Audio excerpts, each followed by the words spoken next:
On a road near the mountains, James is driving his car at a dangerous speed. When he gets distracted for a second, he almost misses the truck in front of him, so he has to make a sudden turn to dodge it and ends up running over some suitcases instead. Mary rushes to pick her things up and James tries to help her, however they aren't fast enough and the bus leaves without her. Her original plan was to go to the city, but now she has no choice but return to her hometown Silent Hill, so James offers to drive her there as an apology. At that moment the wind starts blowing and the clouds move to cover the sun, so Mary explains this is a Silent Hill summer storm. Suddenly Mary appears to be drowning underwater, only for a very drunk James to wake up in a club. His phone keeps ringing, but he ignores it and continues to drink. A waitress tells him it's time for him to go, so James stands up and accidentally bumps into her, causing her to drop some glasses.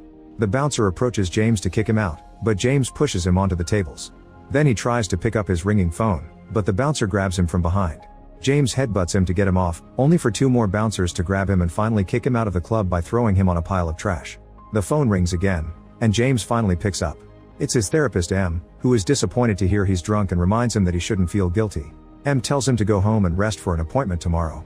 At his apartment, James looks at a painting he did of Mary and her face flashes in his head. He tries to drink more to forget, however his last bottle is empty.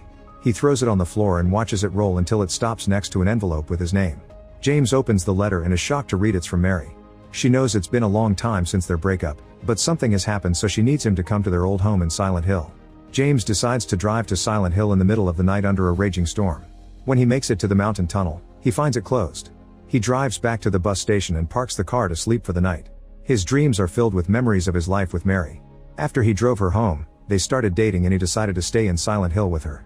Sometimes when they kissed, her nose would drip blood on his face. Eventually they broke up and James moved back to the city, where he became an alcoholic. In the morning, James decides to walk the rest of the way to Silent Hill. After wandering through the woods for a while, he finds fog covering the area and ash falling from the sky. Nearby, a woman named Angela is moving some heavy bags and asks James to help her. He asks about the ash, so Angela explains there was a fire in the summer that burnt down the forest and didn't stop until it rained. The water treatment plant was overrun by the floods and the water got contaminated, so people left the town. James decides to continue his journey anyway while thinking about Mary. When he agreed to move in with her, she admitted that she was worried her true nature would scare him off. However, James promised to always be by her side. After lots of walking, James finally makes it to Silent Hill, which is covered in ash and fog. James starts yelling but nobody comes out. Suddenly he starts hearing music, so he follows the noise until he enters a tunnel where a radio is playing. There's also a blanket on the ground with a person underneath. When James tries to communicate, he hears a noise behind him and the radio stops working. At that moment a hobo jumps out of the blanket and tells James that they're coming back but refuses to elaborate, so James runs out of the tunnel. Then James gets a call from M, but he ignores her scolding because he notices that there's a sign glowing on top of a nightclub door. Meanwhile the hobo sees a monster known as Lying Figure appear at the entrance of the tunnel. When James enters the nightclub, he remembers the time Mary brought him here and introduced him to her friends. All the locals knew her because her father built the town and gave them purpose. Suddenly James hears the hobo scream and runs back to check on him, only to find his body disintegrating on the ground. The radio starts playing static noises and James is shocked to see the lying figure approaching him. The creature opens its chest and starts spouting acid, so James quickly dodges it and throws a tool to bring it down. The monster then crawls under a van and disappears into the sewers. Afterward the radio starts playing an emergency broadcast that asks all the residents to evacuate. This is followed by an alarm that begins to wail through town and several lying figures appear on the street as a deep darkness covers the ground and the buildings. James immediately grabs the radio and starts running, dodging all the lying figures and the acid shots that try to stop him. After lots of running, James trips and falls, causing all the rats in the area to flee. He watches in horror as some weird cockroaches called creepers emerge from a grill and attack a rat to bring it to their nest. A roach also approaches James, who immediately smashes it on the ground. Suddenly hundreds of creepers come out and chase after James, who has to keep running. In a random alley, he sees the creepers successfully attacking a lying figure. He ends up falling again and accidentally dropping the tool, but he can't retrieve it because the creepers quickly walk over it. Eventually he finds a fence and manages to cross it by walking through a hole. The creepers begin climbing the fence and watch him escape. Then James enters an apartment building and locks the door with some wooden planks. Soon the creepers arrive and climb on the glass, but they can't get in so they just stare. As James looks around, a bleeding woman appears behind him, but when he turns around she's gone. He points his phone flashlight at the stairs and sees a figure disappearing. James wonders if it was Mary and remembers the day they moved to this building. He takes the stairs and reaches the next floor, only to find the next stairs blocked by a gate. Then James enters an apartment and finds a glowing TV. A box next to it has a bunch of tapes labeled with the months of 2017. As he comes closer, he has a vision of bloodstained hands touching a body, and he falls on his knees as a pitching sound causes him to have a terrible headache. The visions continue, so James calls Em to tell her his head hurts a lot. Em wants to know where he is, but James only says he's getting closer. At that moment the call ends because his phone is out of battery. Then James runs to the balcony and feels the rain falling on his head. On the apartment above his, there's a silhouette waiting. Meanwhile, Em keeps trying to call James to no avail. She then makes a mysterious call saying that her patient violated the procedure, so she'll need a wellness check. Afterward, James climbs the balconies to reach the apartment above his. When he goes inside, he discovers that the silhouette is a bunch of moths on top of a mannequin. He looks at the mannequin's dress and remembers Mary used to have one like this. There's a light at the back, so James follows it to find a flashlight in what appears to be a very creepy shrine that has more moths inside a plastic head. This triggers another memory. One day when he came back from the grocery store, James found Mary surrounded by a gothic crowd in the darkness. They were telling her that love can twist someone's head and they needed her to stay focused. As soon as they saw James watching them, they opened the curtains and acted all friendly with him before leaving the apartment. James freaked out because these weird people kept showing up in their apartment unannounced, but Mary defended them, saying they were her only family since her father died. He apologized with a hug, but was creeped out again when he saw the shrine and the head inside it. Mary immediately closed the shrine doors and asked James not to think about it, distracting him with a kiss. In the present, James finds a medical report from Brookhaven Hospital that mentions an acute asthma attack and has Mary's name. At that moment he hears someone coughing and goes to investigate. In a bathroom, he finds a sick-looking Eddie puking in a toilet. Eddie wonders why James isn't ill like everyone else, so James explains he's looking for someone, which makes Eddie laugh. After pointing out that there's nobody left, Eddie explains that something big happened which caused the fires, contaminated the water, and drove everyone crazy. People were bleeding to death in the streets and then the monsters started appearing. Eddie shows James a rotting wound on his arm and tells him he's lucky. Suddenly they hear a baby crying in the distance, so the men go looking for it. They turn around a corner only to find the corridor blocked by bars. On the other side, they see Laura trying to hide. Eddie thinks they should leave her, but James reaches through the bars and tries to convince her to come with them. When Laura is about to take his hand, the radio starts screeching and they hear a spooky noise at the end of the corridor. Eddie insists they need to leave and James is having an awful headache, but he refuses to go without the girl. As the noise gets closer, Eddie yells at Laura to make her hide again, then he kicks James and runs away. When James looks up, he discovers the noise comes from Pyramid Head and his huge sword. Pyramid Head reaches through the bars and tries to grab James, who immediately starts running away. While Pyramid Head begins to headbutt the bars to break them, James finds a mannequin monster. It turns around to look at him only for the head to drop and roll on the floor. Its eyes look at James as the body transforms into a spider. James quickly runs again while the mannequin puts on its head and bugs come out of its mouth. After bursting through another door, James enters an apartment but finds all the windows sealed. He can hear the mannequin spider coming for him, so he hides inside a closet and spies on the monster through a crack in the wall. As the spider begins searching the apartment, Pyramid Head bursts in too. The spider immediately jumps on him, but Pyramid Head easily pushes it on the table and hits its limbs with his sword. Then he starts beating the spider up and James has to cover his mouth not to scream. Afterward, Pyramid Head opens the closet and takes a close look at James, who can see human eyes inside the helmet. Suddenly the town alarm starts wailing and both of them grab their heads as they yell in pain. Hours later, James wakes up alone in the closet. He comes out and discovers that the place looks normal. There's also Angela lying on the floor. When Angela tells him that he can't save her, he desperately comes closer demanding an explanation, but Angela keeps him at bay with a knife. She then collapses in tears.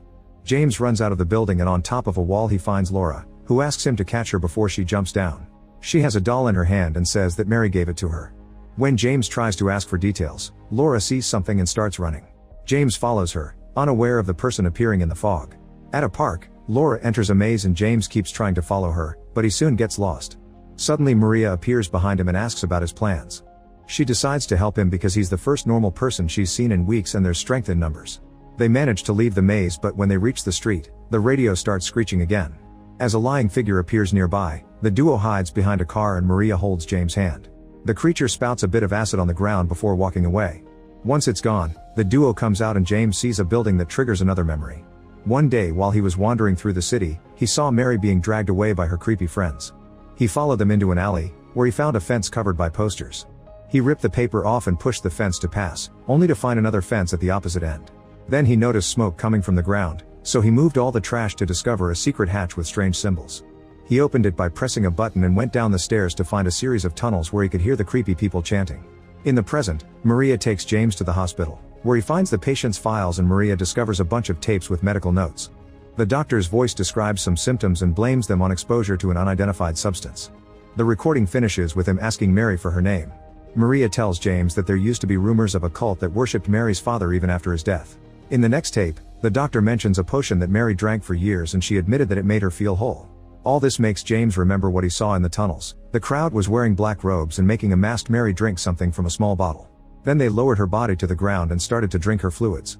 Someone recorded everything with a video camera, so the rituals were on the tapes they saw earlier. James is snapped out of his memories by another headache as the siren wails through town again. When his hand touches the floor, the darkness begins spreading through the room, making everything look rotten. Maria drags James out of the room, but they can't advance because they find half of the building destroyed and on fire. After taking a metal bar from a wheelchair, Maria and James take the opposite corridor, trying to find another exit. They run past many rooms with monsters and eventually enter one filled with bubblehead nurses. They're all holding tools and at first appear to be frozen. Suddenly a nurse starts banging on a stretcher, causing the others to wake up. The nurses start chasing after Maria and James, who go through the nearest door and run as fast as possible. Eventually they reach an elevator, but pressing the buttons does nothing. James decides to fight and starts bringing nurses down by hitting their heads with the metal bar. A nurse still manages to sneak into the elevator and stab Maria before James throws her out. Then he presses the buttons again and the elevator finally closes its doors, breaking some nurses' arms. As the elevator starts going up, James notices that Maria's wound is bleeding heavily. The elevator stops by getting stuck, so James has to use the metal bar to open it again. He picks Maria up and takes her to a room where he gets some bandages for her wound. Maria concludes that she looks a lot like Mary because of the way he looks at her. James gets uncomfortable and tells Maria to wait there while he checks the next floor. At the top of the stairs, James finds a locked door. While he tries to open it, Laura appears behind him and shows him her doll, which now looks very creepy and cries like a real baby. Laura yells at James for abandoning Mary, triggering a memory of James leaving Mary alone in their apartment. Then Laura says he must find Mary before it's too late and runs away. James keeps following the girl until she hides in room 318. When James enters the same room, Laura immediately goes out and locks the door. He yells at her and pounds on the door before he hears a strange noise.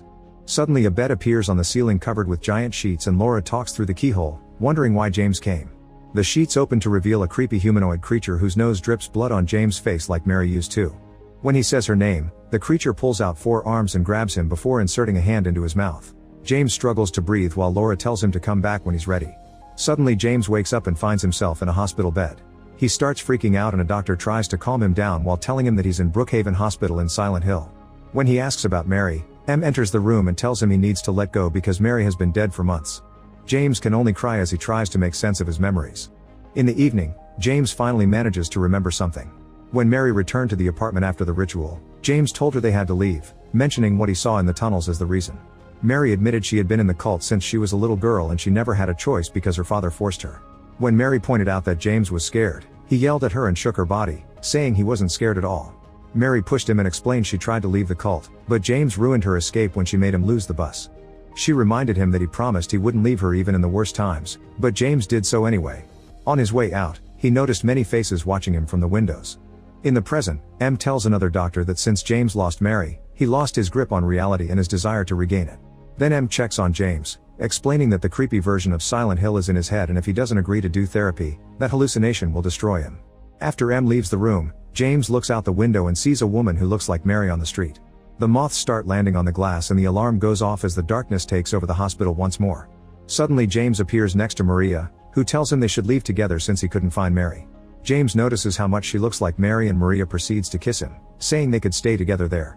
However, James just walks away and gets in the elevator. Maria tries to stop him but he won't listen, so she decides to come with him. As the elevator quickly goes down, Maria's face sometimes turns creepy. Eventually the elevator stops and James walks into a corridor decorated with all the paintings he's made of Mary. The view from above reveals this is a maze. Maria keeps following him and insists he needs to accept this is over, but James says that she isn't real and calls her an obstacle before he grabs his head. The lights start flickering and Maria screams in pain as Pyramid Head appears behind her to kill her with his huge sword. As Maria bleeds all over the floor, James turns around and is shocked to see his own face under the pyramid helmet. Another flashback shows a drunk James frustrated with his art and painting a pyramid over his portrait to avoid looking at his own face. It seems this creature is the manifestation of his guilt. The apartment in the memory suddenly shifts and throws James into the water with all his Mary art. Suddenly James appears on the shore and is surprised to see a building burning nearby. He goes inside and finds Laura, who is running around and hiding behind the furniture. When she finally emerges, she wears Mary's face for a second. She asks James to remember the truth, so a flashback shows him leaving flowers at Mary's grave. Her full name is Mary Angela Laura Crane, which means that Angela, Laura, and Maria are all parts of James' imagination based on different aspects of Mary's personality. James runs through a corridor on fire and enters a room where he finds Angela. She's having a breakdown while two creepy hands grab her legs to keep her from escaping. It represents all the abuse Mary received from her father since she was a child. When James tries to help her, the hands pull Angela through the mattress and James falls into the hole too. The bed has transformed into a monster that looks like Mary's dad and is keeping Angela in its grasp. James gently cradles her head and apologizes, causing her to catch on fire and explode. After staring at the bloody remains, James leaves the room and sees Mary at the end of the corridor. He follows her up the stairs until they make it to the roof. Mary's body is on a bed, causing him to remember the time he returned to Silent Hill after the breakup. Mary had been terribly sick because of her father's potion and had no chance of survival. She asked James for mercy, so after lots of hesitation, James pressed a towel on her face to kill her as he cried. On the fiery roof, James is finally letting go so the bed floats up and the moths surround it. The sheets open to reveal Mary's creepy form, who makes James float to her arms and hugs him to express her forgiveness. Then James reappears with the body on the normal roof. Concluding that he can never forgive himself, James puts Mary's body in his car and drives to the nearest lake. The car falls into the water and James thinks they can finally be together if he self-deletes. Suddenly the truck reappears, and James finds himself back in his first meeting with Mary. The bus leaves again, so this time James offers to drive her to the city instead of taking her back to Silent Hill. Make sure to subscribe and turn on notifications so you can watch more videos like this. Thanks for watching.